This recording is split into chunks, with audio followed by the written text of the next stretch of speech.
welcome everyone also online. Today, Can you hear me clearly? yes.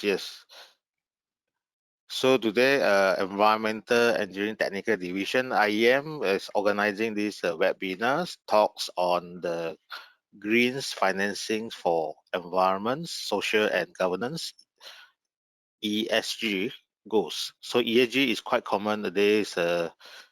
You have seen in any news, especially in Malaysia and in the region as well. So the talk will be start from 10 a.m. to 12 p.m. online. And today we are happy to invite the Dr. Ramalu Ragavan to give a talk. And the synopsis, perhaps you have went through the flyers. Let me go through the reviews on that. So this talk will provide the overall understandings of the financing and of the sustainability and the ESG implementation for the companies. So we are fellow of member IEM also interested to know more about this financing of sustainability. So particularly Dr. Hari Ramaru will focus on the issue related to the E, which is the environment aspects of the ESG framework for the company. So this include the renewable energies, it's very hot topics, and the energy efficiency, and then greenhouse gases emissions, and the waste management, and the elements of the circular economies.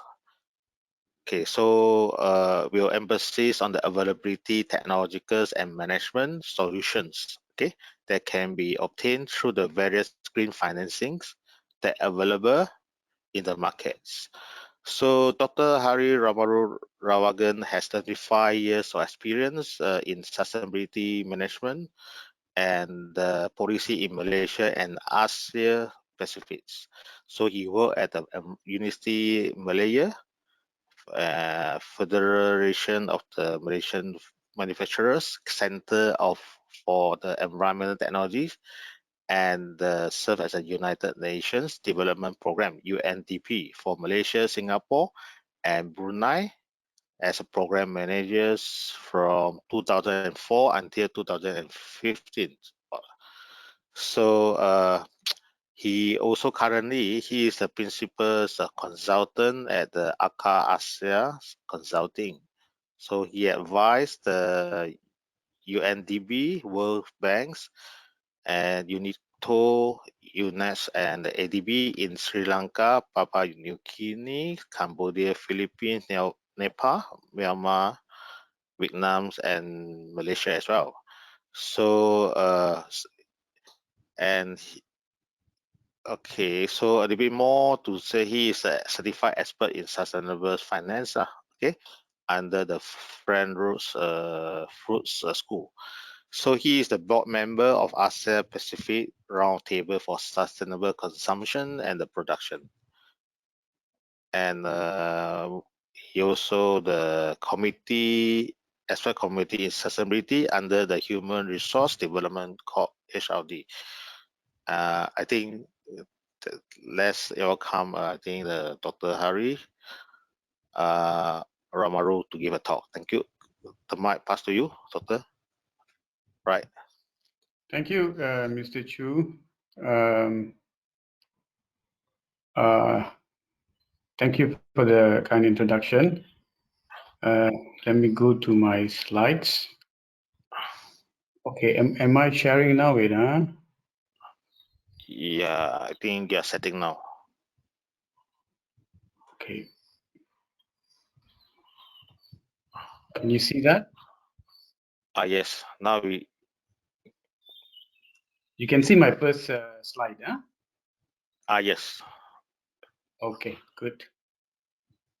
You have put a full screen, right? I think. That's right. Okay. Okay, good. You can see mine, huh? Slide. Okay. Good. Thank you very much to IEM for inviting me to give this talk on this topic of green financing and ESG goals. There are many aspects of ESG sustainability that we can talk about. And your members, the participants of this webinar, mostly are engineers, and I think many of you are familiar with the issues of environmental management and so on, but not perhaps so much on the overall picture of sustainability and ESG. And I'm sure that in the past, you have experienced in your work, um, relating to the management of environmental issues in Malaysia and elsewhere. So ESG and sustainability is just an extension of some of the work that you probably would have been doing already.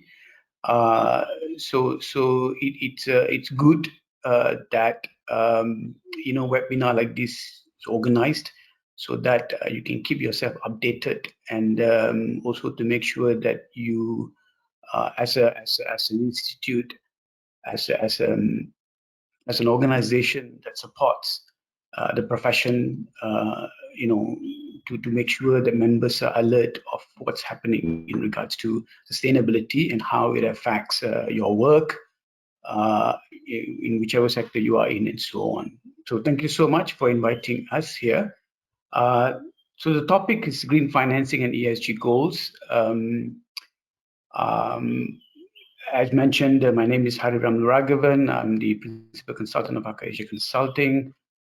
Previously, I was with the United Nations for almost 15 years, working on sustainability and things that are related to sustainable financing.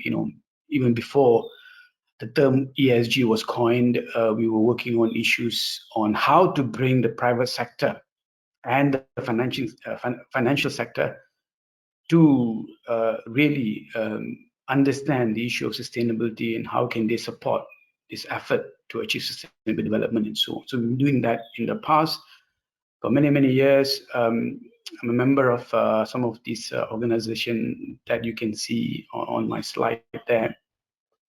And do contact any of these organizations so that in future IEM can do more collaboration.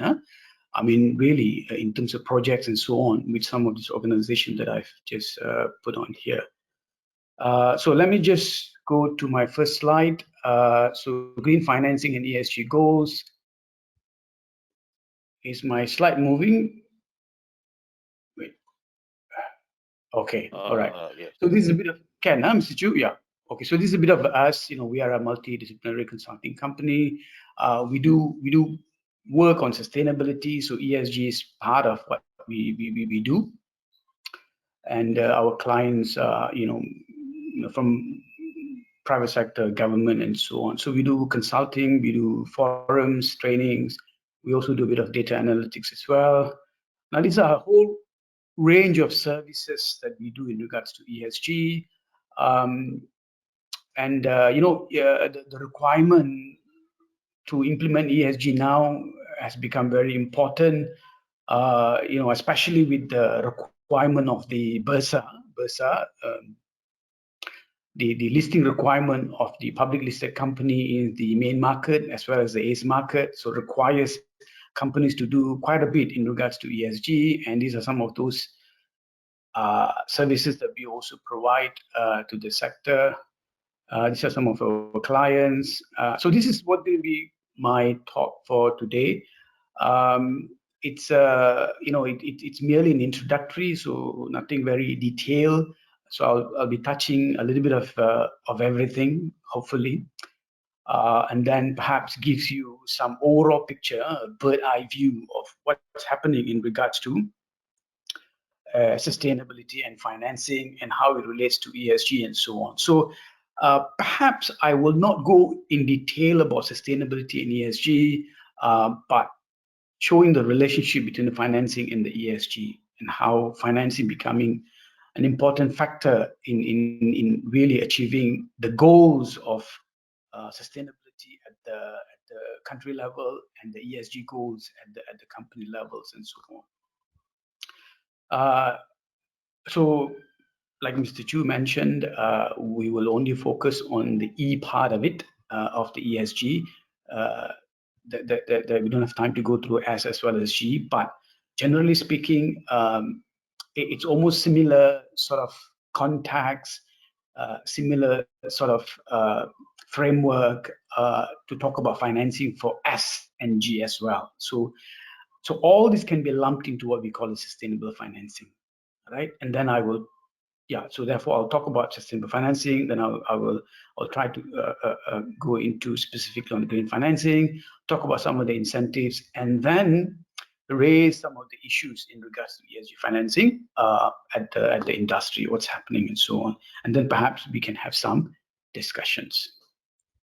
So, typically, when you talk about sustainability, we always, and of course, broadly speaking, many people in the sustainability industry understand that sustainability is all about risk, right? How do you manage your risk? How do you foresee your risk? And managing risk is not new, for companies, for governments, and so on. You've been doing it for many, many years. But it's just that now we have another layer of risk that really impacts your businesses and so on. And therefore, business leaders should be aware.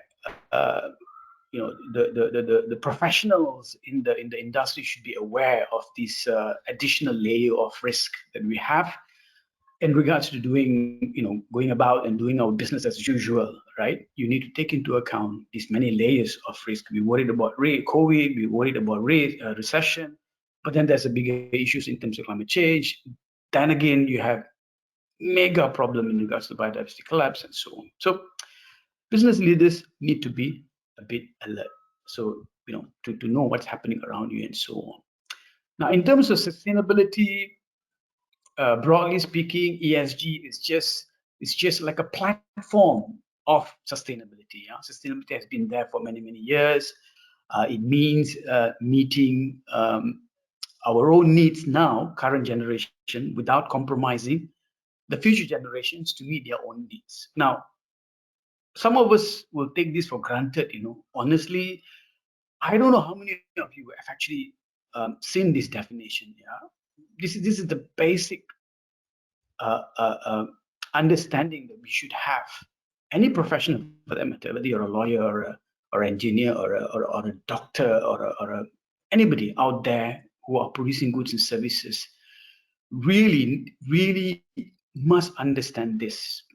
You cannot just go about, doing business as usual, not so much thinking about future and so on. And the strange thing is, many of us, we have got kids, not all, but many of us, and we tend to focus on our kids, but we don't see as a commune, as a group, as a society, what's going to happen in future, because they're going to be part of it, right? Which corner of the earth they're going to go? Atlantic, Arctic, so really, everybody really need to understand what sustainability is all about. You've heard about it, but really, really try to understand that. And this is the generic definition, and trying to make sure that we should be able to meet our needs, but we cannot compromise the needs of the future to meet their own needs as well. And of course, context changes, requirement changes, need changes, and so on. So you lump together the issue of environment, society, and economics. That is what sustainable development is all about. It's a broad way of understanding the three dimensions of environment, society, as well as economics. Economics is here is the one that we do, the GDP, the profit and loss of companies, and so on. So it puts all these elements together and gives us some sort of framework for us to navigate our activities of productions and consumption. There's a long history of sustainability issues and so on, so we're not going to go into that. Suffice to say that up to 2015, we have many frameworks that relate to sustainability. For example, Millennium Development Goal. I don't know if you've heard of Millennium Development Goal. We've been doing MDGs beginning from the year 2000 up to 2015. We were using MDG as a framework for us to really implement some elements of sustainability and so on. Some elements of sustainable development. So in 2015, we have this SDG, Sustainable Development Goal. It's not easy to come up with this. A lot of people are very cynical. It's just a bunch of goals, which means nothing to us. That's not true. That is absolutely not true. All right. So much of effort has gone into developing this. This is not a document that a bunch of professionals in the UN sit in their seminar room and came up with. Nope. This is a result of 2.5 years of excessive, massive consultation all over the world, from the housewife to people on the street, men on the street. Everybody has been consulted, and this effort of summarizing, concluding what is the generic need of all the people all over the world, whether you are in developed countries or developing country, right, brought into this SDG goal. So it gives us, again, a guide, a framework for us to navigate our production and consumption, right? It's based on 5 dimensions, which is the people, planet, partnership, peace, progress, and so on. Now, there are 17 goals, there are 169 targets, 230 indicators, and so on. I wherever I go, from the primary school right up to ministers' meetings and so on, I keep emphasizing that everybody should know what is SDG. In fact, it'd be good to have this poster, this SDG poster, everywhere in your company, in shopping complex, in wherever, like at home, in school, and so on.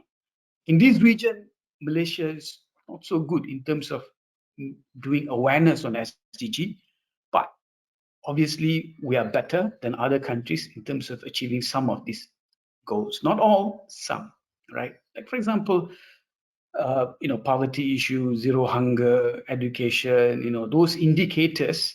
I wouldn't say they are easy targets, but providing sanitation, that kind of things. We are reasonably good compared to other countries. But the awareness about SDG in Malaysia is very, very low.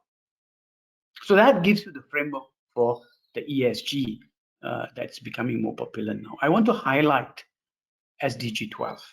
I think, and organizations like IEM, really, you have to promote SDG 12. I personally, of all the SDGs, I like SDG 12. I promote SDG 12 a lot. I work within the context of SDG 12. I think if you want to tackle industry issues in regards to sustainability, you should start with SDG 12. Of course, climate change and partnership, water issues and so on. But SDG 12 gives you a good starting point for companies to look at where I can start, to relate to my sustainability goal, right? Relate my ESG goals to SDG, right? You can start by understanding what SDG 12 is all about. Essentially, it's about responsible consumption and production. How do you make sure? So responsible consumption here doesn't mean that if you are a company producing food, you want to make your client, your customer, to reduce consumption. No, of course, we don't want overconsumptions and so on. That's happening in parallel. But to make sure that when they consume responsibly. They don't waste food. There's no what do you call it? Increase in the plastic waste. How do you reduce the household waste and so on? How do you reduce packaging? That kind of things. That's what you mean by responsible consumption. So if you look at 12, there are many things there that companies can really focus on from your waste generation to in terms of reporting and so on. One aspect of SDG. Now, the reason why companies are now looking more, let's say,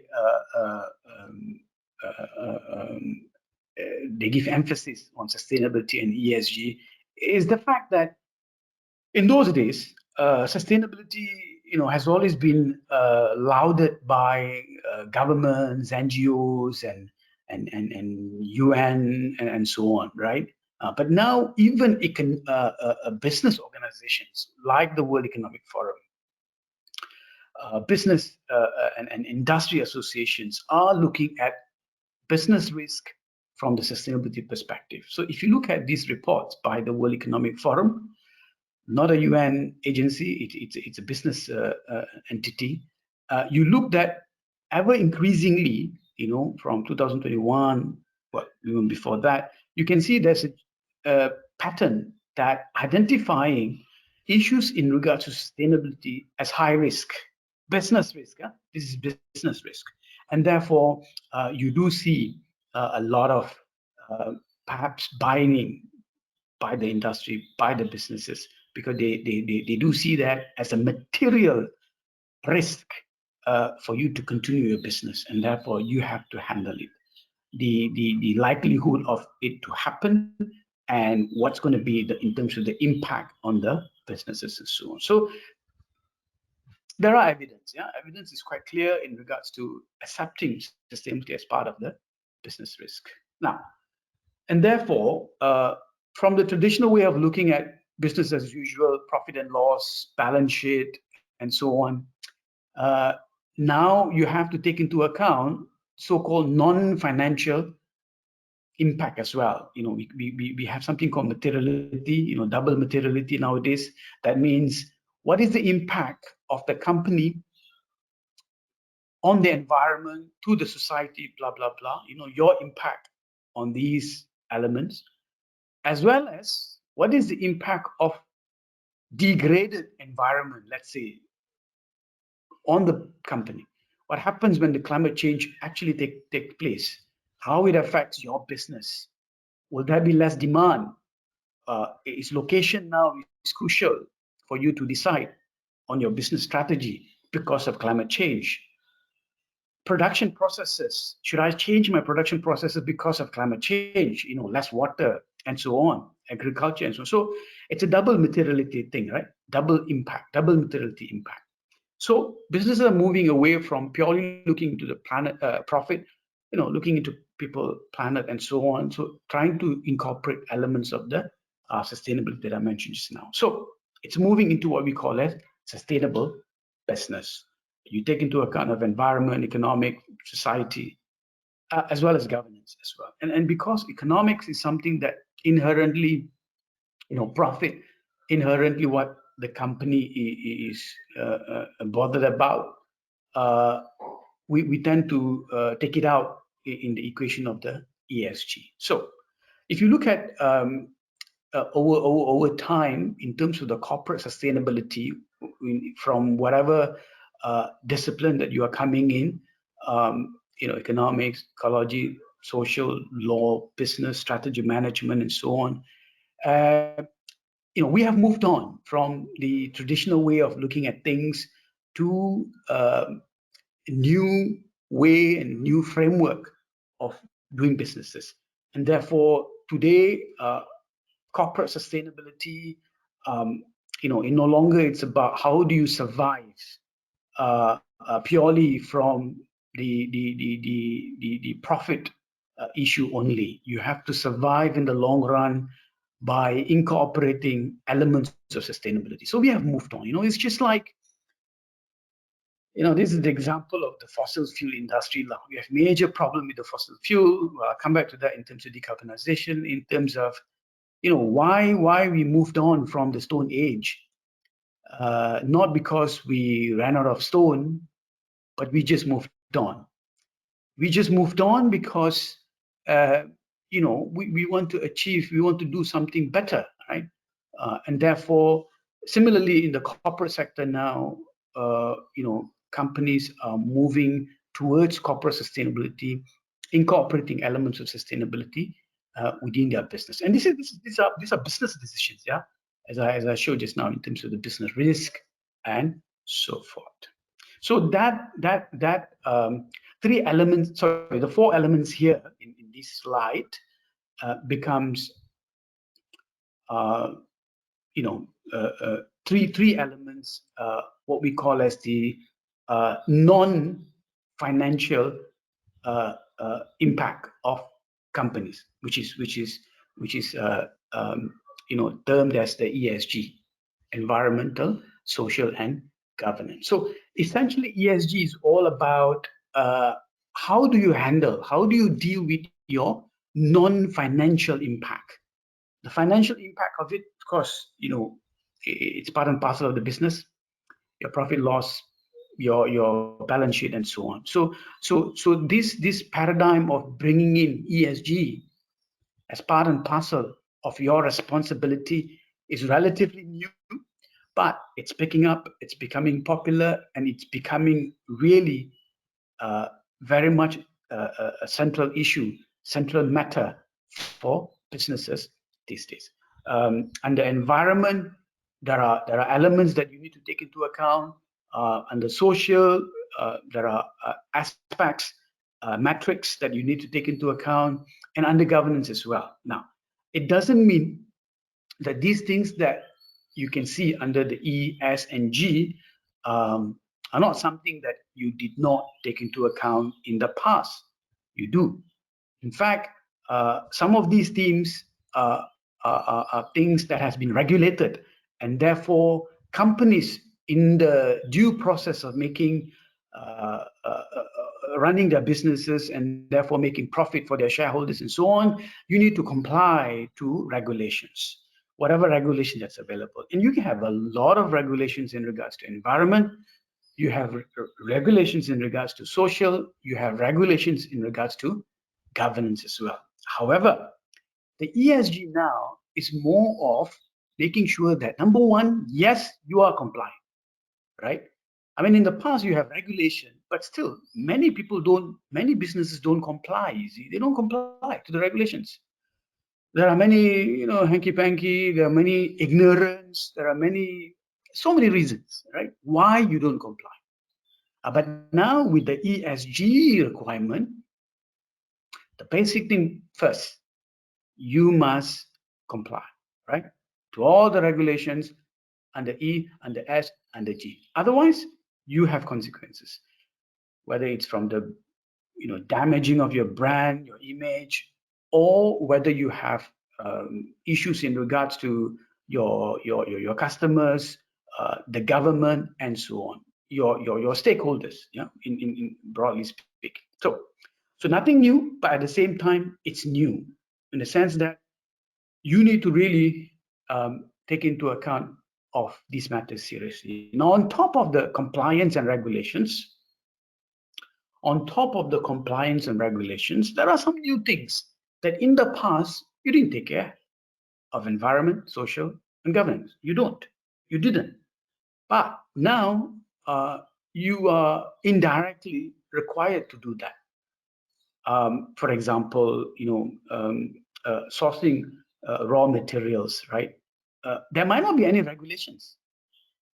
However, because of what you are reporting, what you are disclosing in regards to your impact to your stakeholders, to the society, to your clients, to your customer, to your government, to your investors, particularly, you need to bother yourself by finding out, okay, what sort of raw materials are we sourcing? Is this good? Is this bad? I know we don't have regulations, but we want to know, right? That sort of additional sort of responsibility, proactiveness that you need to take in regards to E, in regards to S, and in regards to G. So you might not have regulations, but you will have guidelines, you have norms, you have standards that you perhaps need to take into account. Even if you don't have standard, it's important that you take that sort of proactive measure to really understand your impact under E, S, and G, and see what you can do about it. If you can't do anything about it, that's fine. At least you identify those risks, those issues, and so forth. So you can see under E, under S, under G, there are many, many aspects. Say, for example, under E, you have climate change, natural resources, pollution, environment, opportunity, and so on. So that's sort of categorizing the sort of matrix issues that you really need to find out in your businesses, and then see how you handle them and so on. You can't handle all at one go at the same time, but at least once you have identified, you have planned, right? So I'm not going to go in detail in terms of how we support companies to do their ESG strategy and so on. That we don't have time to cover that. But essentially, after identifying your impact, you need to understand how do you strategize. The first 2 years, what do I do? The next 2 years, what do I do? You know, that kind of targets, goals, and so forth. Okay, so I mentioned about the stakeholders. Now, very important, right? So in regards to ESG, in regards to sustainability, stakeholders is very important, right? So again, we are moving away from purely the understanding, the emphasis on shareholder towards stakeholder because of these non-financial disclosure requirements that's happening under the ESG framework. So you really need to understand who are your internal stakeholders, who are your external stakeholders, what sort of emphasis they give, what sort of needs they have, what are their requirements in regards to sustainability, in regards to ESG, and so forth. So you've got to understand that as well, and then prioritize based on these needs of the internal stakeholders and external stakeholders in implementing your ESG targets, goals, and so forth. Many companies really emphasize a lot on understanding your internal stakeholders better, because internal stakeholders, especially employee, very, very crucial, because they're the one who will help you in terms of implementing your ESG goals, strategies, and so on. So really motivating the employees, your staff, to understand what is your sustainability goal and what you want to achieve is extremely important. And we have many types of strategies that you can employ to do this task in your organization. So it's important in regards to ESG, your goals and so on, to understand the need, requirements of your stakeholders. Now, so I have just sort of briefly mentioned about the whole issue of sustainability and how it relates to ESG and so on. One of the things that you need to understand in regards to why ESG has come about, that we will see in the next section under the sustainable financing, because really the financial sector is the one who is driving ESG at this point of time. We don't have a massive adoption of ESG in the industry as yet. Currently, only from the perspective of the ESG, disclosure, sustainability disclosure, non-financial disclosure by listed companies and so on. So I'll come back to that. The reason why ESG came about from the perspective of the financing, and then later we will see sustainable financing and green financing. So let's focus on the E a little bit. And like I said, a lot of you already know many issues under E, because in your line of work, you have seen this, you have dealt with it, you have complied with it, you have found solution for it, and so on, right? So typically, the thing that's catching the imaginations of everybody at the moment is climate change, right? And therefore, everybody try to understand what climate change is all about, what we can do in regards to your organization. The governments are really struggling in terms of how do you handle these carefully, therefore, so that you don't rock the boat too much, You don't want to offend all the stakeholders at one go. You want all the stakeholders to understand the issue and do things, sometimes gradually, sometimes radically, in order to achieve the climate change goals and so on. So that's happening. Companies are also trying to understand these from the decarbonization, carbon emission requirement, and so forth. So that's the major issue in regards to the component of E under the ESG, climate change. But then again, you need to understand that we have two components. One is mitigation, and the other one is adaptation. I hope you know both. At the moment, of course, we are focusing on climate change mitigation. Simply means how do we reduce the emission of the greenhouse gases, because greenhouse gases is the one that is making the global warming, and therefore there's change in the climate, hence climate change. So for climate change, global warming, greenhouse gas emission. So how do you mitigate that? So it's called climate change mitigation. So there's two things under mitigation: renewable energy, energy efficiency, RE and EE. And I think a lot of you are quite familiar with that. Renewable energy, RE, and energy efficiency, EE, under mitigation. And a lot of effort being put to achieve this climate change mitigations all over the world. Now, on the other hand, there's something called climate change adaptation. Climate change is happening, already happening. There are already impact. How do you adapt? If you are in the agriculture business, if you are in the fishing line, if you are in the forestry sector, if you are in the aviation sector, right? How do you adapt to the change in the climate that's already taking place and that's already impacting your businesses, right? That's more like, you want to minimize the damages, right, of the climate change. You know for a fact that's going to impact you, but you want to minimize, right? How do you do that? That's adaptation. And not a lot of effort is going there, not a lot of financing going there at this point of time. But businesses supposed to take into account of both climate change mitigation and adaptation. Now, the other issue that I showed under the E is the issue of biodiversity, nature capitals, ecosystems that gives us livelihood, from your river to your forest to your coastal area, your sea, your lakes, everything, right? Terrestrial, marine, biodiversity, ecosystems. We're talking about species level. We are talking about, we are talking about genetic level, and then we are talking about species level. We are talking about ecosystem level, habitats. A whole range of things that influences our ability to manage our biodiversity. And we know biodiversity contributes a lot to our survival, our livelihood, our economic activity, and so on. Major.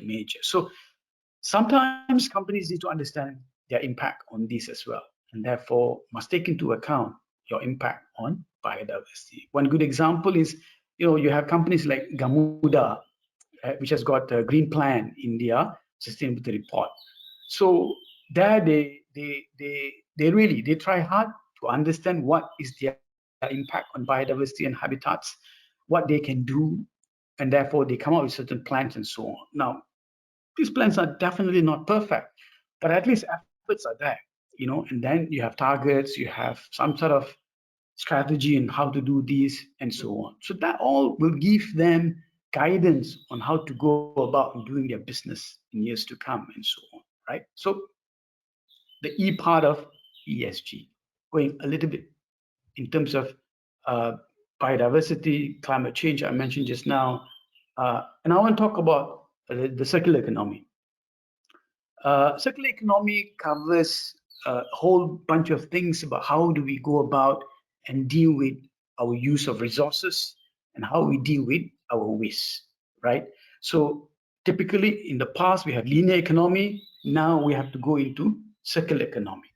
You cannot just take, make, and dispose, but you must make sure that you take, you make, you use, you recycle, you try to use it again, you try to remake again, and so on. So essentially, circular economy gives us again a guide, a framework for us to think through of how we can minimize pollution, how we can minimize impact by incorporating technology, management, and so on, right from the design, production, distribution, consumption, collection, disposal, and all that, right? So it's important for us to adopt this, to understand the E part of ESG in regards to waste, pollution, and so on. So circular economy is very broad. Yeah, there are many aspects in terms of eliminating waste, making sure that the materials are used at the highest value, regenerate nature, and so on. And many concepts of energy management, water conservation, life cycle approach, reduce, reuse, recycle, and so forth. All that promoted under circular economy so that companies can really practice this in their production processes, so on, in order for you to reduce these impacts and so on. So this is some of those elements under the circular economy. I again, just now I mentioned about SDG 12. Again, I really hope IAM will make members understand better the issues in regards to circular economy, so that you as a profession can support any sector that you are involved out there, right? And bringing in circular economy mentality, framework. This is nothing terribly difficult. These are like, my professor in Sweden once told me, essentially this is housekeeping, but we tend to neglect because we think it's a major thing to do. It's not, right? Some very simple things that you can adopt and therefore lead to changes in terms of the impact and so on. So I hope circular economy is something that you will promote in future, because you have a very important role. Imagine doctor and lawyer, you're going to tell them about circular economy, they like it, but how do they promote? They can, but quite limited in terms of their scope. But you, as engineers, you have huge scope in collaborating and promoting circular economy in whatever sector you are in. Okay, so like I mentioned just now, from the design, production, distribution, consumption, disposable. So there's a whole range of things that you can try to understand, incorporate, and so forth. So I'm not going to go in detail of all that, right from the design, acquisition of raw material, recycling, and so on. Now, some of these things are being regulated and some are not, again, so you have to see at the basic level you comply, but then possibly you go beyond that, be more proactive. On the issue of decarbonization, that's something that I mentioned just now, that has become very popular now under E of the ESG, right? Because again, like I said, it's catching the imaginations of the regulators, catching the imagination of the financial sector, and therefore companies are also being pressured to understand the decarbonization process. What do you do in terms of your measurement, your targets, and eventually trying to reduce, minimize your carbon emission. So I mentioned about energy efficiency and renewable energy. We have things like the Paris Agreement, the goals of the Paris Agreement, and leading to that, you have things like net zero. How do you balance your carbon emission as well as carbon removal of your businesses? Many companies already declared a net zero target when they want to achieve and so on. Again, in regards to requirement of the Paris Agreement and so on. So governments and companies have already declared in terms of looking into this net zero. And in order to achieve this carbon emission reduction, decarbonization, obviously your option is energy efficiency and renewable energy.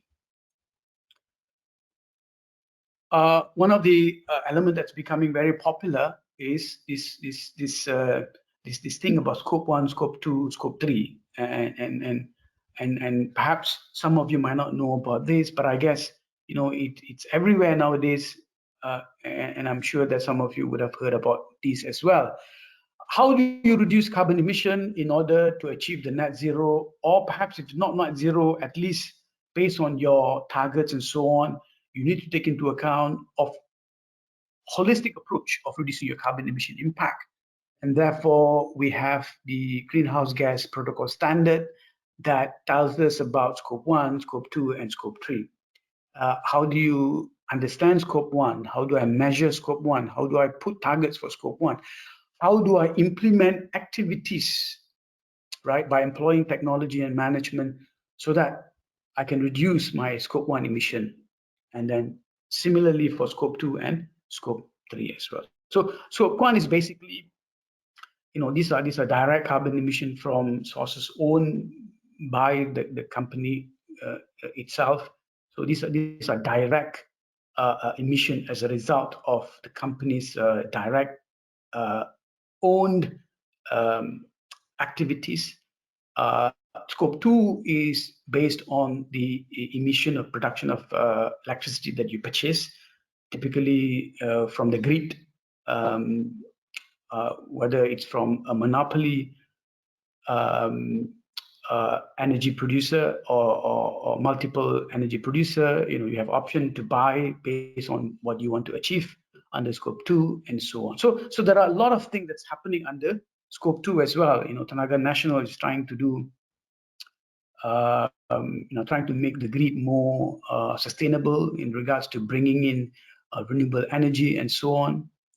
So companies can use scope 2 as part and parcel of their strategy to reduce their carbon emission and driving towards net zero and so on. And then scope 3, that's the most difficult one because it encompasses all which are not number 1 and number 2. Everything else that has got impact from your business activity, and involves your suppliers, your vendors, your value chain, and so on. So these are some of the ways of companies looking at carbon emission in regards to climate change. Now, quickly on the reason why ESG becoming a concern. In Malaysia, of course, we are worried about export market. The Europeans, the Japanese, the Americans are doing a lot of things in regards to ESG, and therefore Malaysian government is becoming a bit worried. And I think there's movements, there's this intention and commitment by the government to really understand ESG and therefore support our industry, businesses, and so on. And you can see typically one example here is the MITI, Ministry of Trade and Industry, is now trying to come up with some sort of ESG framework for the small and medium industries in the manufacturing sector. Typically, that has got some sort of focus on the requirements of the export market in regards to ESG requirements and so on. So there's a whole bunch of requirement out there that governments and companies need to be concerned about. This is this is quite official, although this is a draft. This is how the ESG framework by the government that they're going to issue soon that impacts the industry per se, SMEs and so on. So they're going to come up with 4 components in terms of standard, capacity building, financing, and then 6 enablers in terms of understanding what are these enablers that supports this framework and so on. And you can see under the ESG framework, financing is also a very important element. This is draft.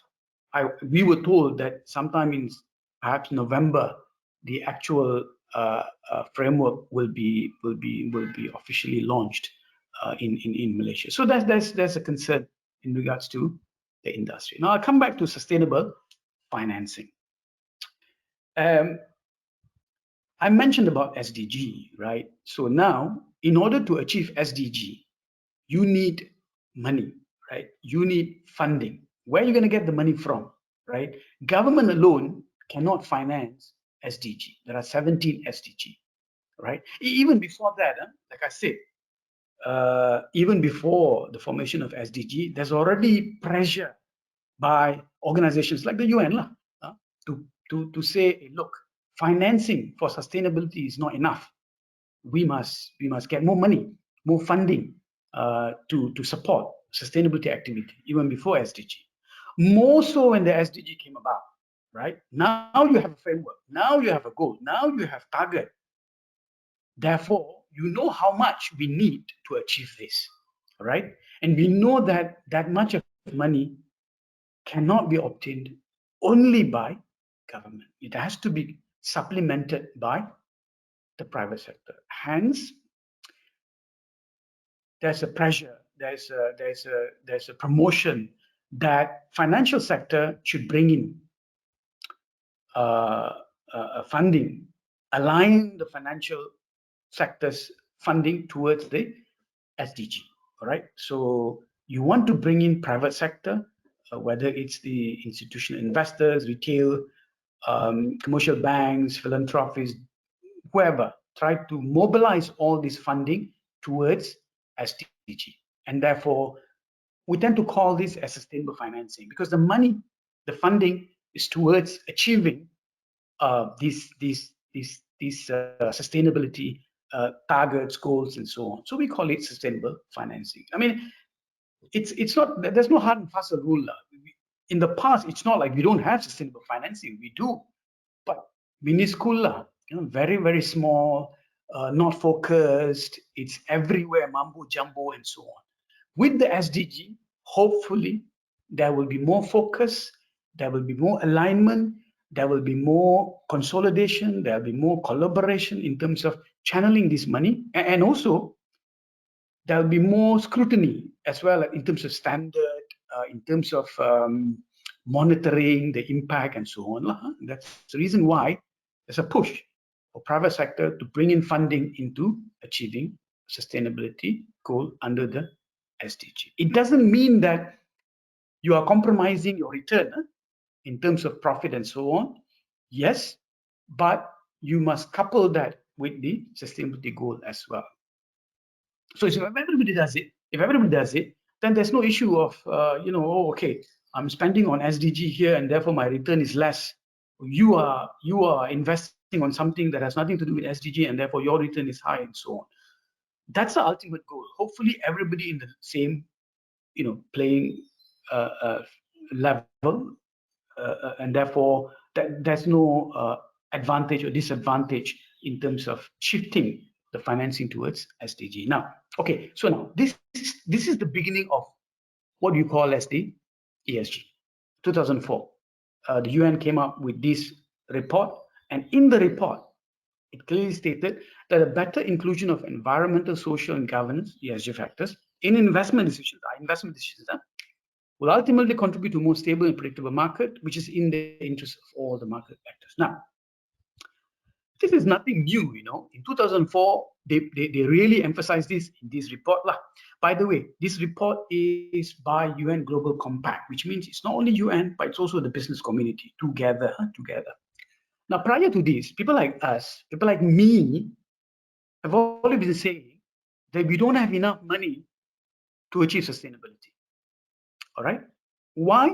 Because the financial sector couldn't bother. They couldn't be bothered because they only spend money, they only invest into activities that really gives them the highest profit. They sort of don't care about environmental issues. They don't care about social issues. They don't care about the governance issues and so on. That's the presumption that we have in the past, right? But now, with this ESG requirement, then when you invest, you must take into account, or rather you must invest in activities that creates impact, good impact on ESG. So this is how the term ESG came about. Now, subsequently, because financial sector are now adopting ESG in their investment decisions, that is impacting businesses. All right, the UN helped the businesses by coming up with these principles for responsible investment. Just like the SDG 12, responsible production and consumption. This is responsible investment. Principle 1, we will incorporate ESG issues into investment analysis and decision-making process. So now, when this happens, financial sector need to invest into companies. Companies, on the other hand, say, if I want funding, I need to make sure that I do something on ESG.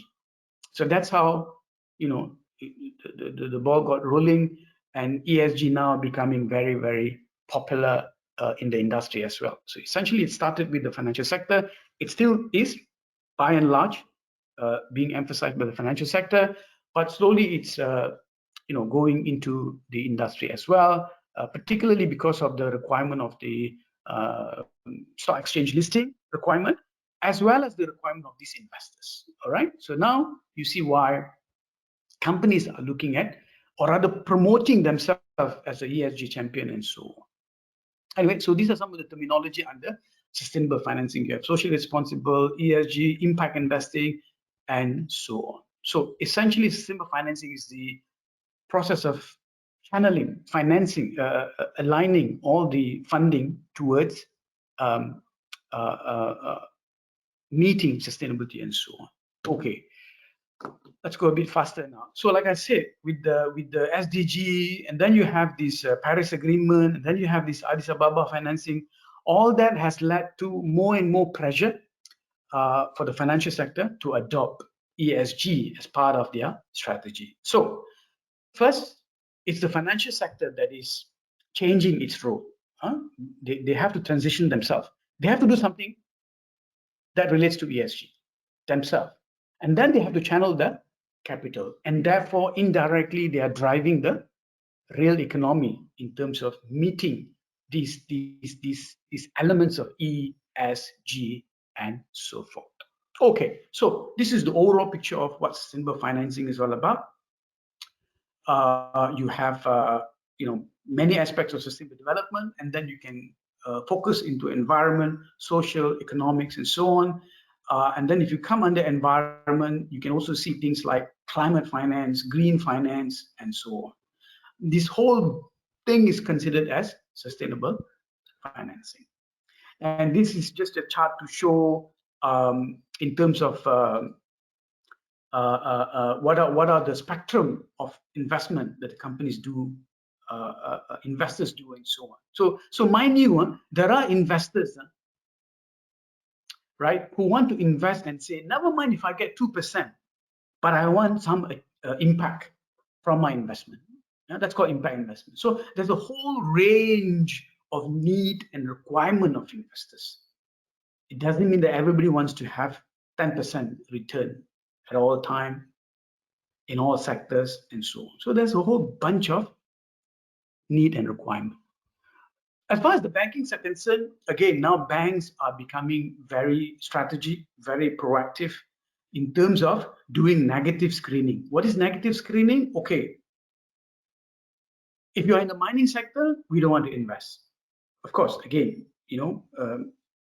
I'm not saying that that's completely correct or wrong, but these are some of the screening, the negative screening the banks are doing in regards to how they're going to invest and so on. And then they have this positive screening. And then thematic investing. I only invest on specific issues in regards to climate change or gender and so on. And then you have, of course, the ESG engagement. Banks not only give up money, but also they want to engage the industry and make the industry understand this whole issue of ESG and make their life easier. So when they do the investment, you have a whole bunch of options that the industry can give them as a way of making the investment and so on. So a lot of things happening in terms of banks adopting ESG-based strategy. Now, in regards to the sustainable financing for ESG, there are two things. One, financial sector creates the so-called funds, ESG funds. You can put your money there. Each fund has got its own criteria, and they use the money to invest into certain activities that I mentioned just now. by doing positive screening, negative screening, blah, blah, blah, and all that, right? See, that trend has been going up. The assets under the ESG fund is increasing. That's number one. And this is number two. And this is even more popular. So you have more and more what we call as the green bond, sustainability bond, social bond, sustainability loan, and so on. So this is the debt, whereas just now was the fund. Both are really, really emphasizing on ESG elements, and therefore you notice that funds that is money that is being channeled into ESG fund, money that is being channeled into sustainable debt has been increasing. So there's a lot of potential for companies to use these funds for their sustainability or ESG activities. Now, typically, you have things like green bond, what it means, social bond, what it means, how it works, what it can be used for, what are the principles, and so on. So which I'm not going to go in detail at the moment. Like this one, yeah. In this slide, you can see that what is green is used for, what is social used for, and so on. Yeah, it tied to the use of the proceeds, where they're going to money used for what purpose. So that's why it's called green, social, or sustainability. All right, and sometimes you also have in terms of the performance indicators before they come out with this bond. I know, for example, you know, I was joking. I was doing some training with Gamuda, and I was joking that when are they going to issue green bond? And their staff was saying, well, we are cash rich. We don't need, you know, bond at this point of time. But, you know, within a few weeks, we noticed that Gamuda issued a green bond recently. Why? It's not because perhaps they don't have the cash, but they want to portray themselves as somebody who's supporting green financing. So by issuing a green bond, they specifically say this money is going to be used for this purpose, this purpose, this purpose, right? There's a proceeds use linked green bond. This shows some of the examples of where the money can be used, either physical asset or projects or equipments and so on. And I think some of you are familiar with some of these requirements from the clients, or how to use what do you call it? How to get financing to buy some of these, let's say, green technology equipments and so on. So this is an example of how the funds can be used. There's a whole bunch of initiatives, regulations that's happening in Malaysia. You can see here from 2010 onwards, from the creation of the Green Technology Funding Scheme, right down to now, we have issuing of the Sukuk, issuance of the taxonomy in Malaysia, the Green Taxonomy in Malaysia called CCPT, and so forth. There's a whole bunch of things that's happening in the financial sector, particularly. So these are some of those initiatives that the government is providing to support more understanding of sustainable financing as well as green financing. You have the Malaysian Sustainable Finance Initiative, Center for Sustainable Cooperation, Sustainable Investment Platform, and so on. Again, this is some of those examples of people who have issued some of these sustainable debt as well as ESG fund that I mentioned just now. And this is the taxonomy that the government has issued earlier, so that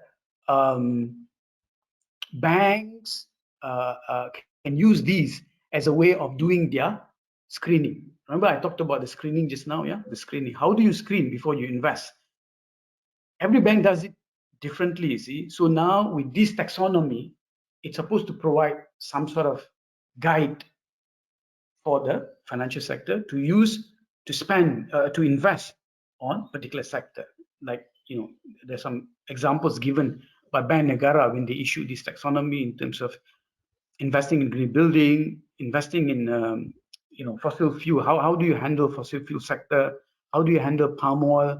What are the questions that you ask, and then how you go about whether to support or not, and so on. Yeah, whether you will meet the requirement of this green investment, and so on. Yeah, those are some of those regulations out there. So I'm not going to go there. Now let's come back to the green financing. So particularly on the E element of the ESG that I mentioned just now, you have many areas, and I covered some just now, right? Under the renewable energy efficiency, pollution prevention control, biodiversity, circular, sustainable use of natural resources and land, and so forth. So essentially, green financing is to increase the level of financing flow. How do you channel the financing, whether it's banking, microcredit, insurance, from the public, private, and non-profit sector to meet the sustainability requirement. So there will be more, let's say, accountability, there will be more scrutiny, there will be more measurement of the impacts, and so on. And so whatever let's say project or equipment or solution that you bring in, that you buy, you need to finance, you need to buy in order to achieve, in order to tackle the issues in regards to RE, EE, pollution control, biodiversity, circular, and so forth, can be eligible for these financing, right? This is typical example of what I talked about just now, and I'm sure some of you would have involved in some solar panel projects, and therefore it comes under the renewable energy sort of project, and those are eligible to get this sort of financing. And the issue now is to look for what is the best suitable financing that meets this particular type of projects and so on. So whether it's the green building or clean transportation, that's something that is not very popular at this point of time. Green building, yes. Renewable energy, yes. Energy efficiency, yes. Pollution controls, also yes. Terrestrial and aquatic biodiversity conservation, not many. Clean transportation, not many, and so on. Right. So the whole bunch of things. So this is again to show example of how the green bond works. You must do some sort of reporting on how you're using the money and so forth. This is the structure of how it works.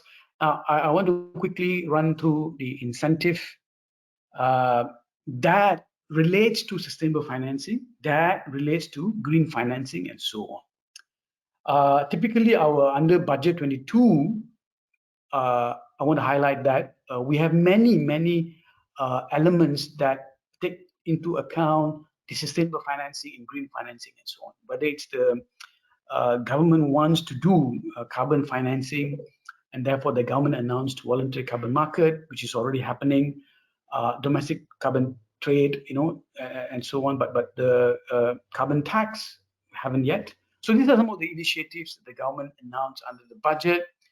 The Bank Negara's low carbon transition facility is a typical green financing for SMEs to adopt sustainable and low carbon practices. I'm going to come back to that in a while. And then, of course, the thing that's very popular now, all the ecosystem under the EV, whether it's the charging or the vehicle themselves and so forth. That's also happening. Apart from that, you also have under budget 23, which was submitted, presented twice, I believe. You have a whole bunch of incentive in regards to sustainable financing or green financing. Again, you have the development bank like Bank Pembangunan Malaysia has got funds to be used for sustainable development and so on. So the 1.5 billion available under the SD Sustainable Development Financing Fund gives you some of the areas where companies can get this financing to implement their ESG goals and so forth. Right? These are some of the examples that you can see. And then the other good example is the Green Technology Financing Scheme, financing things like EV sector, as well as other types of what the government consider as green technology in the industry.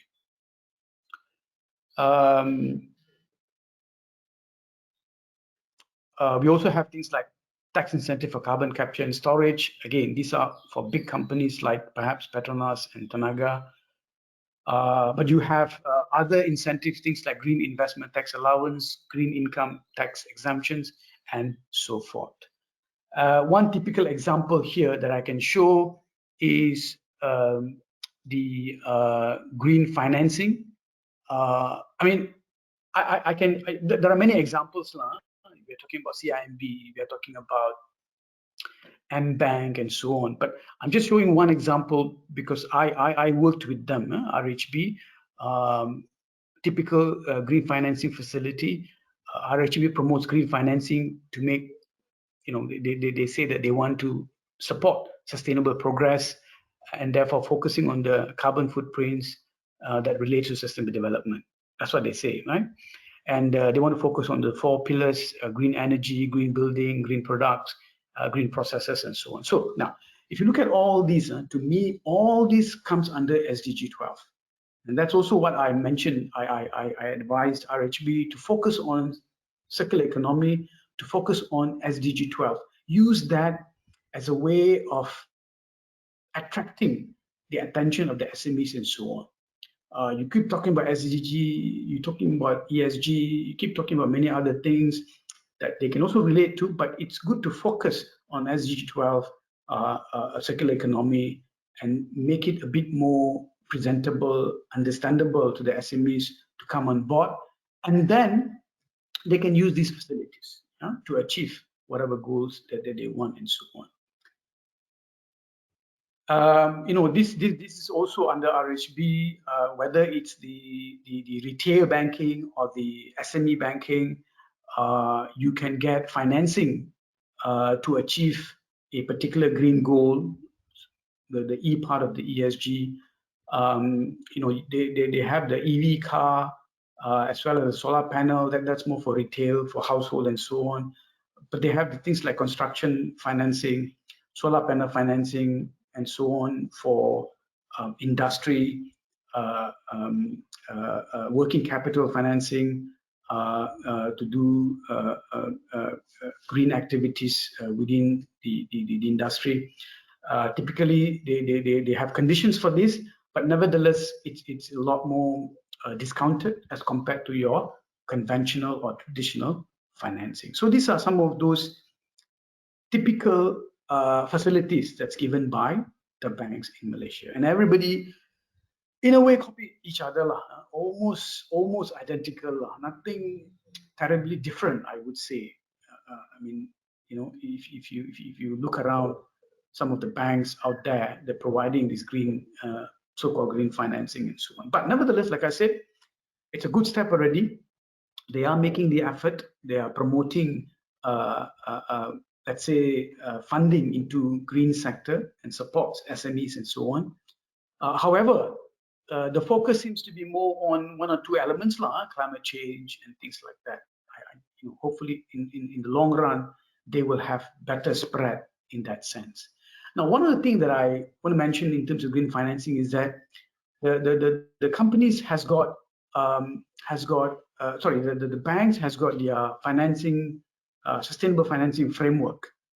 They set their goal, and then based on that, they go into either green financing or issuing social bond or whatever who I want to support, work with them on particular sustainable projects and so on. And right now, I don't see very clear, let's say, sustainable financing framework of these companies. Everybody's hopping into climate change, solar panel, blah blah blah, green building, and so on. So, which is good, starting point. But they need to have long-term, really framework in terms of how do they go about and deal with sustainability in the industry in the long run. Therefore, I want to conclude by looking into some of the concern for the industry in regards to ESG financing, and I hope that this will be something that you can reflect upon and perhaps take it up and promote in your work and so on. Now, one problem we see is that too much of climate change centric. We agree, given the urgency, but then there's a lot of things that we need to look at. What is our comparative advantage that is not optimized? Whether nature-based and so on. So those something that hopefully there will be more financing for this area. Banks, companies need to allocate funding towards, and therefore, this is sustainable financing, this is green financing. You allocate more money, not only for climate change, but other issues which are very important for Malaysia. Typically, like for example, our water resources need to be protected. We do have issues in regards to water pollution and so on. How do you go about and handle that? And many other things, of course, not to mention the biodiversity issues in Malaysia, coastal area and so on. So, a lot of companies are now, caught up into this TCFD, the TCFD requirement on ensuring that you are reporting on your strategy, your governance, your risk assessment, and your metrics and targets as far as climate-related issues of your company. Yeah, they are very busy with that. But there's another thing that's coming on now, which is actually related to nature, and that is the task force for nature-related financial disclosure, giving us guide and principles in terms of how do we go about do almost the same thing, like coming up with governance, strategy, risk management, and metrics. How do we handle our nature, biodiversity, and things like that, right? So in a way, companies like Gamuda are quite proactive. They're already going into TNFD, right? Because they have a green plan that relates to nature as well and so on. So that's one issue, right? In Malaysia, we need to make sure that the emphasis is not purely on climate change per se. The second issue is in regards to the imbalances between the financial sector and the real economy. You are all engineers working in in many aspects, many sectors out there. You may not get a lot of, let's say, exposure or perhaps even consulted in regards to ESG. Because in Malaysia, ESG now is being driven by the financial sector. The so-called the JC3, they are moving very fast. They're coming up with guidelines, taxonomy, they're coming up with requirements, and more often than not, this relates to the financial sector, preparing the financial sector to compete with the regional financial sector as well as global financial sector for money, where investors are going to invest their money. So therefore, understandably, JC3, which is actually the Bank Negara, Security Commission, and Bursa, is moving very fast. On the other hand, nobody really helping the industry directly from the government sector, of course. And therefore, now you have this initiative by MITI to come up with this sort of ESG framework for manufacturing, for SMEs. So the initiative already started, but rather slow. So that's another dilemma that we have now.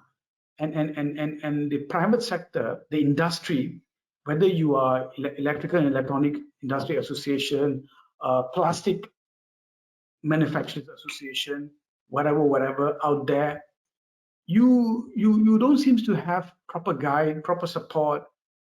It's a bit lacking as far as the real economic sector is concerned. So that's where professional bodies like IEM can play a role. Yeah. And we have to deal with circular economy, SDG 12, green procurement, supply chain management. All this will promote the requirement for companies, and therefore they will learn the standards, the principles, the tools that they need to employ for them to achieve this and so on. So, and then that would also create more need for financing. So that also helps in terms of you create the need, and then the green financing will come. At the moment, green financing seems to be focusing more on, your solar panel, REEE, and so on. Okay, the third one is the issue of collaboration, right? I mean, sectors in the private sector, they are not collaborating. Construction industry, for that matter, everybody is doing something on their own. They do have, let's say, CIDB and so on, but not much is being really promoted when it comes to sustainability in the sector. And therefore, financing, let's say, for example, through the supply chain value, is almost non-existent. Everybody grappling on their own. IOI Property, Samdabi, Gamuda, Masay, Sunway Construction, they all are working on their own. But how do you handle supply chain sustainable financing?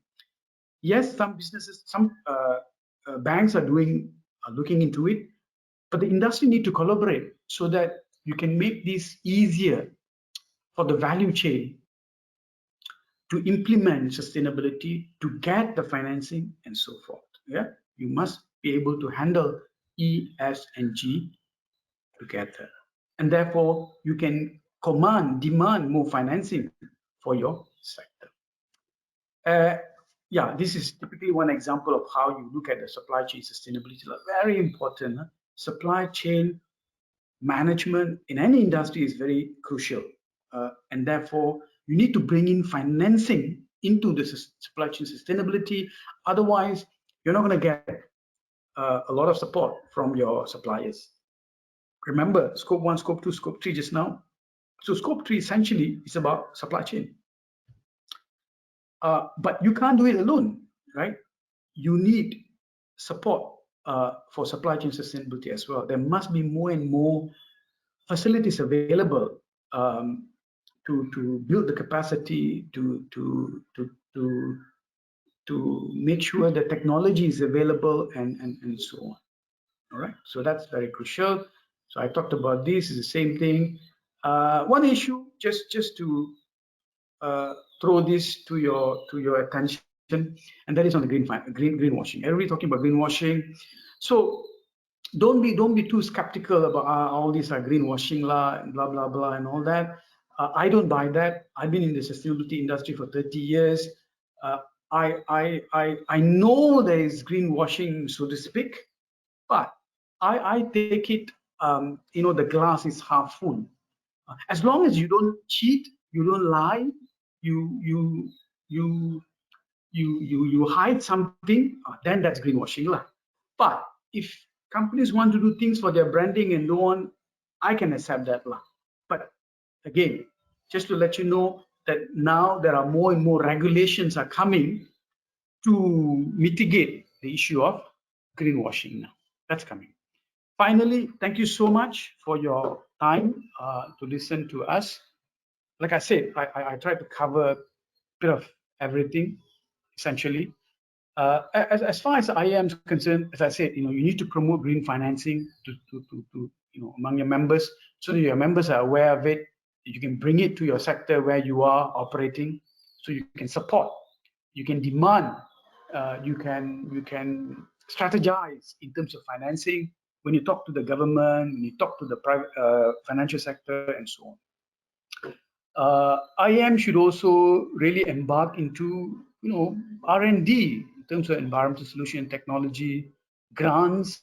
Very few grants available for Malaysia because the Europeans, the Japanese, the Americans think Malaysia is well developed, so you don't need grants anymore. I mean, I've been in the UN for 15 years prior to that, and I know how much money, grants used to come from Malaysia. Now, almost no more. So, professional bodies like you should start bit small, but create some sort of grants for green financing within your organization.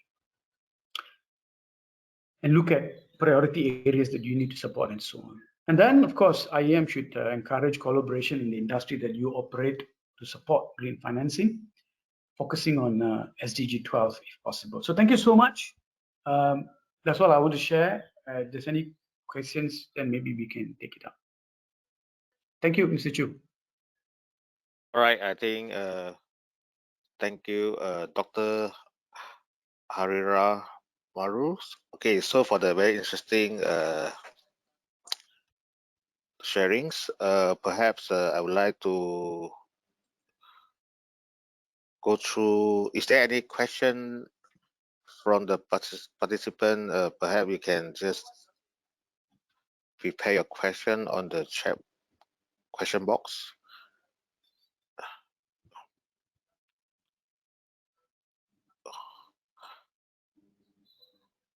Okay, so perhaps I just waiting for some of the participants to raise their question. I would like to just have a quick question.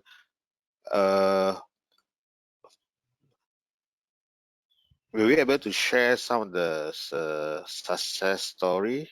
Perhaps I saw some of the examples. Some of the company have applied this green financing. So perhaps you can share with us what do you think about the current green financing project in Malaysia? Yeah, is getting better, or what are the things that you want to share with among our engineers members here? How can we move from here? What is the current status? No, see, how far we can go further? yeah. No, I mean, good question. We want to know what is the take up, so to speak. We want to know what is the impact, so to speak. We want to know what is the results been, and so on lah. If you want to look at either success or failure, it's too early to gauge. Number one. Okay. Number two, we don't have any statistics. See, this is the problem. We have been asking the government. I mean, I work through my NGO as well. I'm very active in an NGO called Environmental Management and Research Association of Malaysia. I think I put in my first slide this now. And through this NGO, we are asking the government to do some sort of impact measurement. You see, the problem now is the financial sector and the government provides all these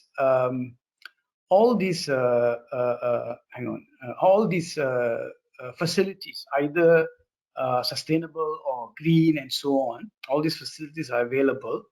The problem is there's no measurement. There's no stock taking, as far as I know. I mean, they haven't released any study and so on. So it's difficult for us to gauge what is working and what is not. On the other hand, this one, let's say some of these facilities that was made announced in 2023 budget, and of course the RHB example just now. It's not being made available, perhaps because all these are still new, right? We have just started to embark this past, let's say, 3-4 years lah. Nothing more than that. Now, even the sustainability financing that the government started. Remember, I talked about the sustainability bond, the government issues. What do you call it? The sovereignty bond. 5 years ago, we don't have any study to show what is the impact. That's why it's lacking. So the measurement of the impact is not there yet, right? For the private sector, like I said, it's still new. I think we have experience for the past perhaps 5 years, 5 years, maybe even 6-7 years, So there's not much of measurement in terms of how do you look at the impact and so on. One typical example is, let's say the Bank Pembangunan Malaysia has got 1.5 billion under the Sustainable Development Financing Fund. Now we need to know how this money has been used, what was the lesson learned, sort of impact measurement. At this point of time, it's not available. Similarly, for the banking side, all the banks are grappling in terms of, okay, how do I strategize my sustainable financing? Where do I go and spend my money on green financing? So they play it safe on solar and so on, you see. So again, because this is very new, it's difficult to sort of gauge what is the impact so far and so on. Yeah, I think that is quite a good sharing from you. I think that's why we are still in the so-called trying out our best, right? Trying out stages to have to see what is the positive impact Otherwise, that's quite difficult to convince the stakeholders to involve in these green financings, right, for the long term. Okay, perhaps we have a question from the floor. Okay, so one question here is how they assess the company ESG performance.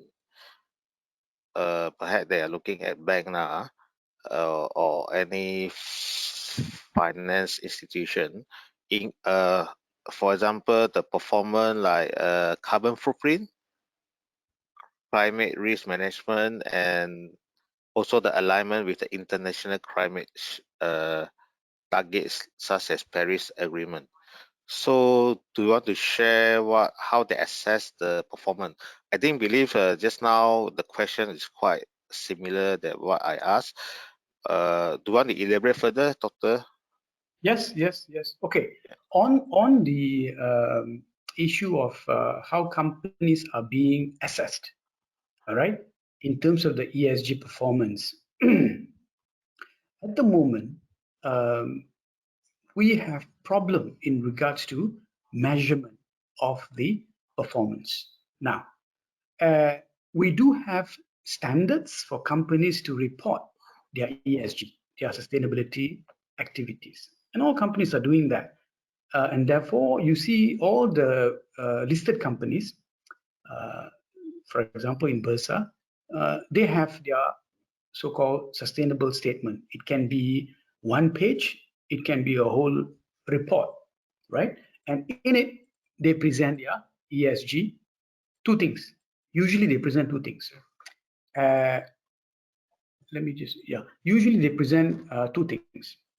One, they present their plan and they present their achievement. The problem is not many companies are ready to measure their performance, and therefore they don't. If you go to Gamuda, clear, they will have one column on achievement, one column on the plan. So they're quite clear. They know they're big, they're able to measure and so on. So to answer the question, number one, self-declaration. They declare, I have achieved this. I have done this, and so on, right? That's self-declaration. So that's how you measure their performance. So very simple. You just look at their previous report and then see what they have reported. What they reported as their plan, has they achieved? That's how you look at it, right? So self-declaration. Now, the problem now is when they declare, when they report, they will follow certain standard, whether it's the GRI standard or SSAB standard, TCFD standard, and so on. They will follow certain standard to make the report. The question is now, is it true? In order to make sure that is it true or not, then you need assurance. Somebody externally must go in, verify, and then give assurance. Now, in Bursa listed companies, some companies do assurance, some don't. As far as the regulation is concerned, nothing wrong. So far, that's the only way we can do the measurement of the company, because it's self-declaration. All right. However, when it comes to specific standards like TCFD or SBTI, then they have to follow certain thing that standard tells you. And therefore, automatically, you know that they are meeting the requirement or not. All right. You do have like B Corp certification. There's a standard where the external company will come and audit and say, yes, you fulfill our certification. So therefore, you know these things are certified. But not all in the sustainability report or the ESG report can be verified. We don't have the standard. It's a self-declaration. That's point number one. Point number two is that we have so many ESG rating companies. You know, when you traditionally, when you buy your share, you look at ratings. Oh, this company got AAA rating. This company got BBBB rating. You know, all the share market being rated by the rating agencies. Typically, in the ESG, also we have rating. So the rating agencies also do rating. Now, how they do the rating, it's up to their own methodology. There's no standard for that. All the rating agencies do on their own. So You want to know how the company is performing? You have two options. One, you look at the self-declaration, and you look at these ESG raters. The ESG rating companies will rate the company. Based on that, overall, not specifically on climate change per se, overall, you know whether the company is doing well or not based on the ratings. So that is at this point of time. But in future, there will be more regulations. For example, Bursa already announced that beginning from 2023, all the main market listed companies must also do assurance and so on. So that will become mandatory. It becomes more prescriptive moving forward. So in future, there could be more and more external verification of your performance, either locally, nationally, or regionally. Hopefully, there will be more that's coming. Now, one new development is that in terms of the reporting, right? So there's going to be a new reporting standard, which going to incorporate the measurement of performance as well. All right, this is done by an international accounting body. So all these are coming, but at the moment, to answer the question, you have only two options: those self-declaration with the assurance or without, and the ESG rate. Okay, thanks for your very detailed explanation. Perhaps now I receive more 5 or 6 questions. Perhaps Dr. Hari, you may want to have a quick response because the time is constrained now. Okay, the second question is okay. One of the biggest challenges facing the sustainable use of resources. So it's related to the many existing old facility of buildings in our cities that are operating inefficiently. So have there been any specific frameworks, create a policy to finance the existing building owner looking forwards to upgrade their older building to be more energy efficient? Yeah, this is a question. Well, if the question is specifically in regards to building, old building versus new building, making sure the old building also operates efficiently. Yes. At the moment, there's no regulations, there's no requirement, so to speak. The only requirement, existing requirement, is you meet all the, let's say, the BOMBA requirement, the Energy Commission requirement, and so on. That typical one. And companies do retrofit, they do renovation in order to make sure that they meet these regulations, this compliance. Beyond that, in terms of making the building more efficient, in terms of energy usage, there is no requirement, right? Unless we have either new regulations or guidelines that forces owners of buildings to show proof that a particular building is operating in a particular level of efficiency. So at the moment, there's none.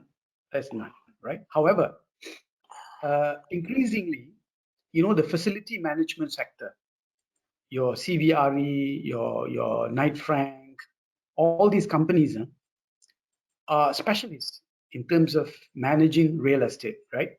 So they are also embarking into this initiative in terms of making sure that the building that they manage, the facilities, are operating at higher efficiency and so on. So they are trying their best to provide the managerial solution and a little bit of technological solution, right? So that's happening already because the facility management industry is also adopting ESG practices and so on.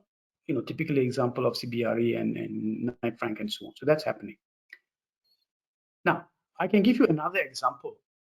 If it is not the energy efficiency, is let's say the water sector. A lot of assets in the water sector are very old.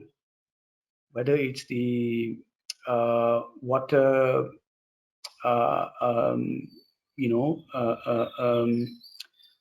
facilities, resources where we we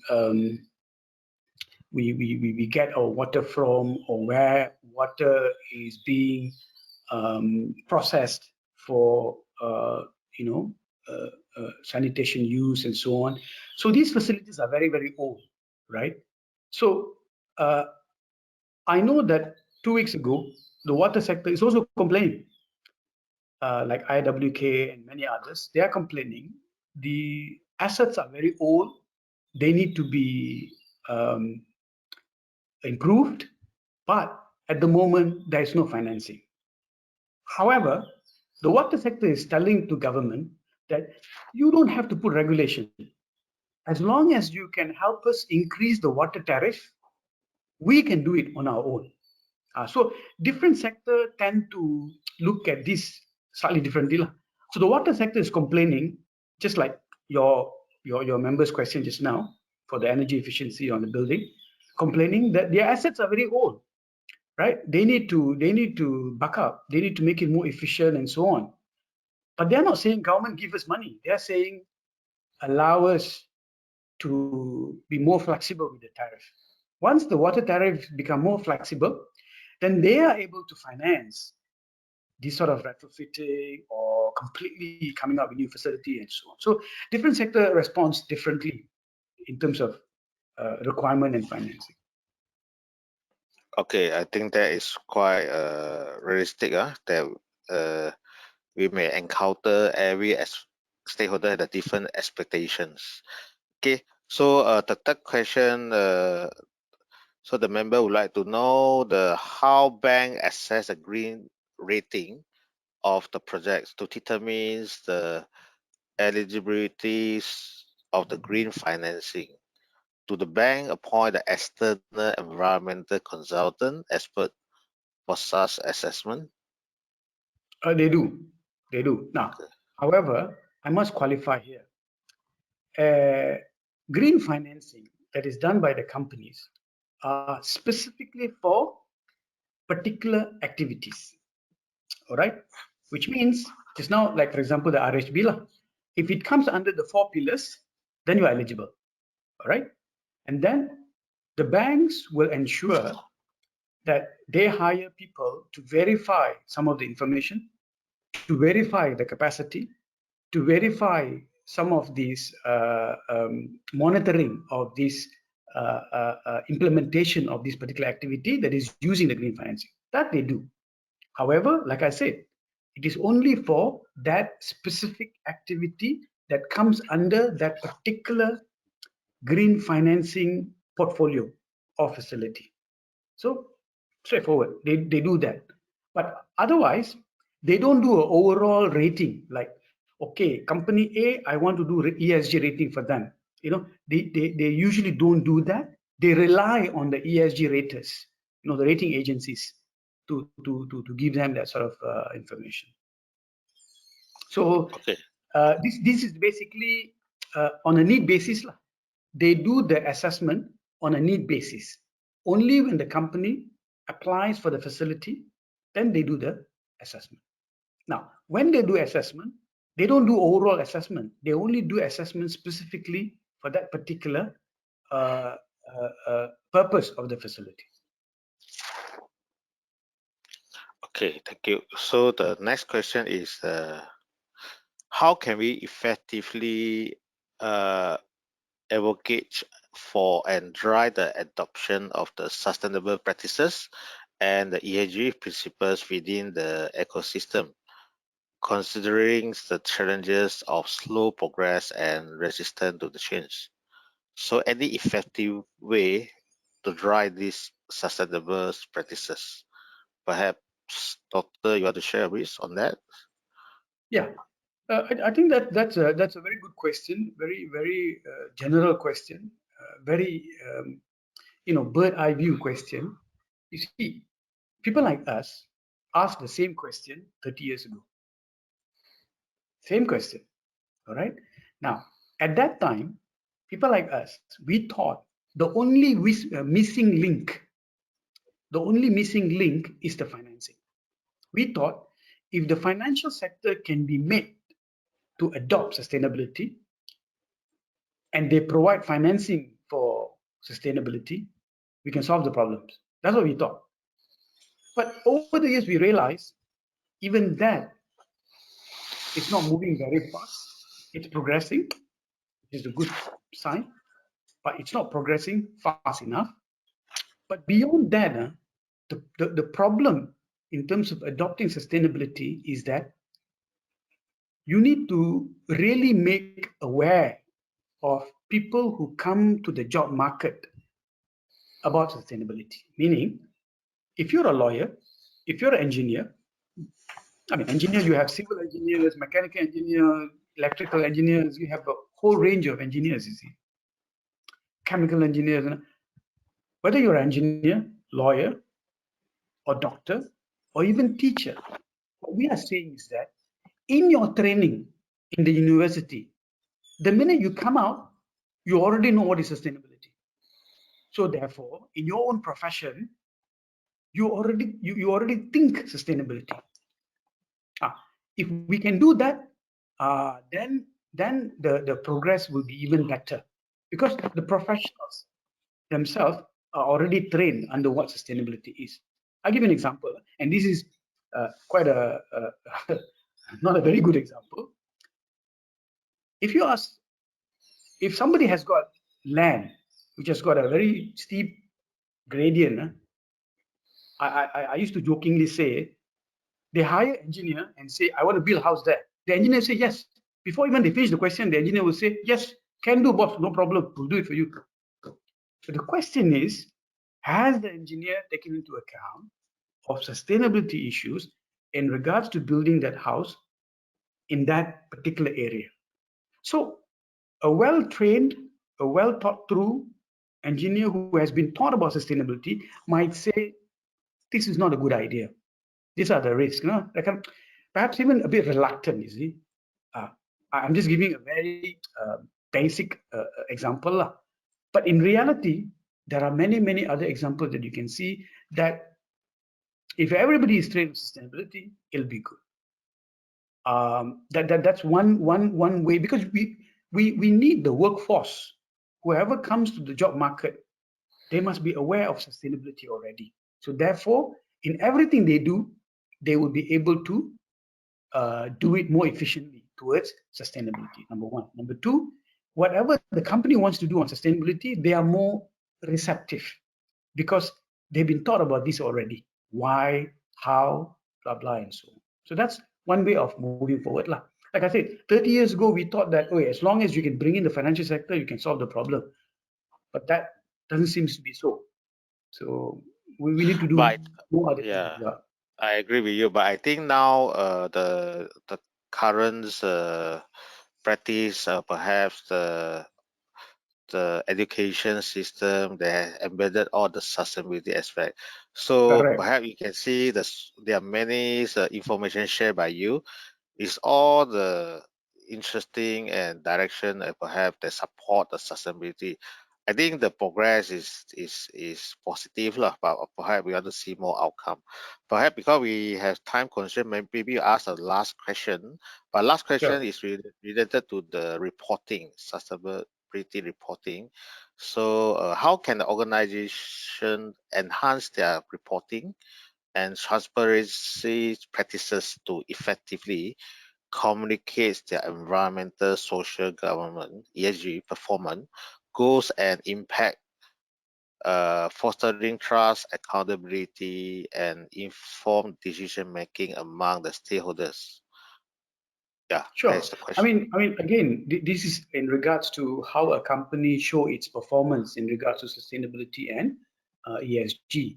Similar to your typical financial performance, your profit loss, your balance sheet that you announce to your shareholders and so on, you got to do it in a very transparent manner, based on standards, based on principles, and so forth. Things like materiality. You only report your financial matters if it is material. Otherwise, you don't.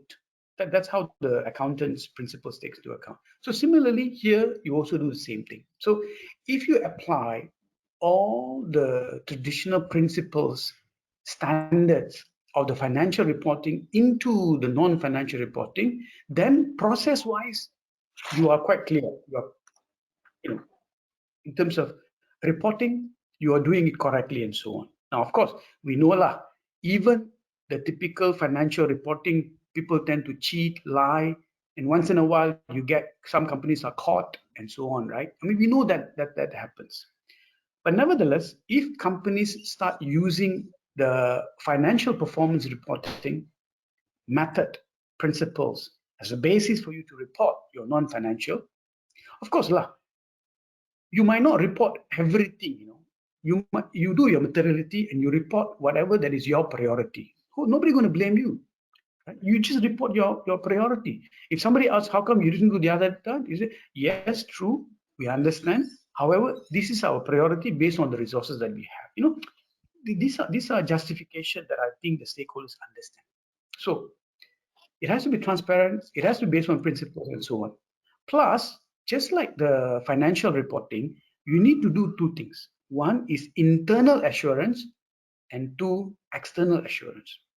You must have a team within your organization, no matter how small it is, to do assurance internally first before you report.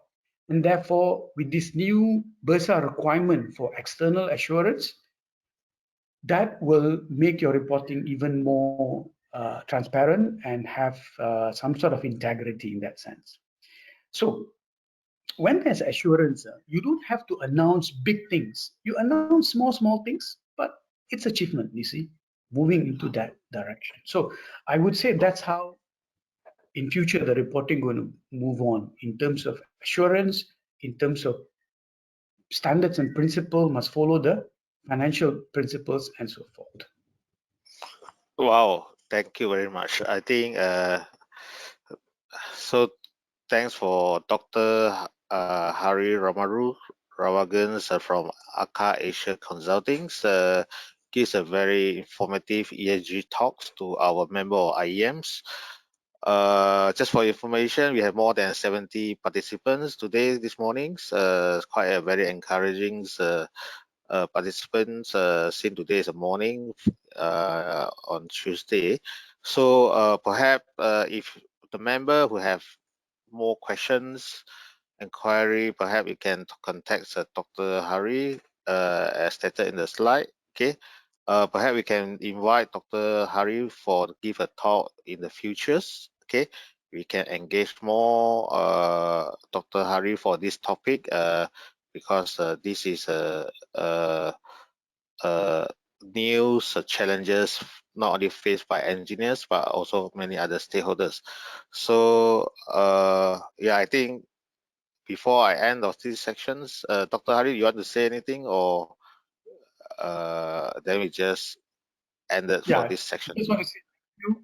And like I said, we just scratched the surface. I touched a bit of everything, but there's a lot more that you might think relevant to a professional body like yours. And please take up some of these issues and promote and make yourself able to contribute to this dialogue, to this discussion, and try to influence the government in that direction. Thank you. Okay, thank you very much. See you in the near future. Thank you all the participants, member IEMs. Bye. Thank you. Bye-bye.